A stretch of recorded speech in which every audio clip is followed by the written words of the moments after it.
That's true. Putin asked to join NATO and they said no. So why? If it's a defensive organization, why don't you want Russia in there, man? Come on.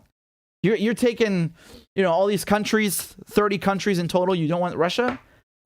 That's stupid. That's really stupid, honestly, because the technology that Russia has, having Russia in NATO, this is great because you basically, bring them under your wing.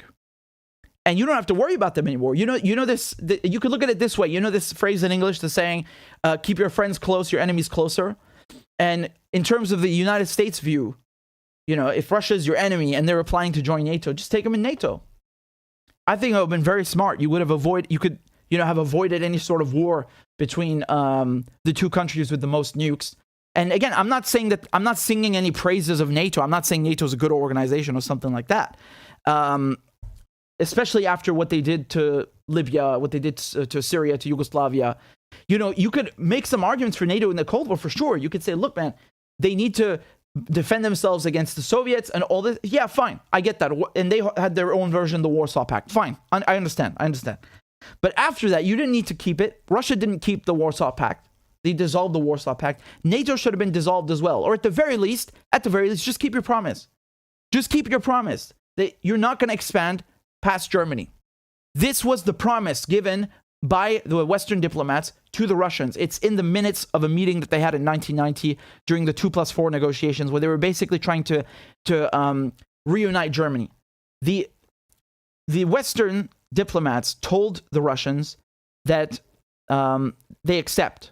Okay, so they asked Russia, what do you need from us? What should we give you so that you accept German reunification? You remember Germany was split in two?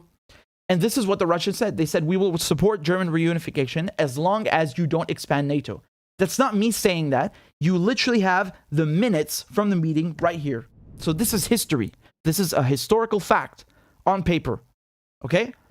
So this is from the Western diplomats. Said, we had made it clear during the 2+4 negotiations that we would not extend NATO beyond the Elbe. We could not, therefore, offer membership of NATO to Poland and the others. We might, however, consider referring to our interest in these countries in future NATO declarations.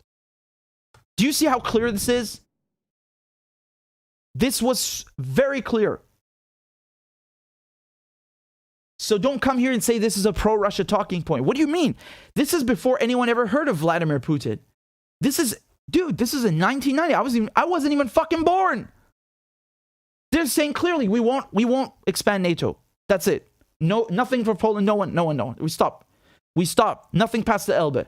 That's what they told the Russians. Did I make that up, or is that a fucking historical fact? So how is bringing that up pro-Russia? What is it pro-Russia? It's just literally a presentation of a historical document, and I'm criticizing Western government's failure to keep their own word.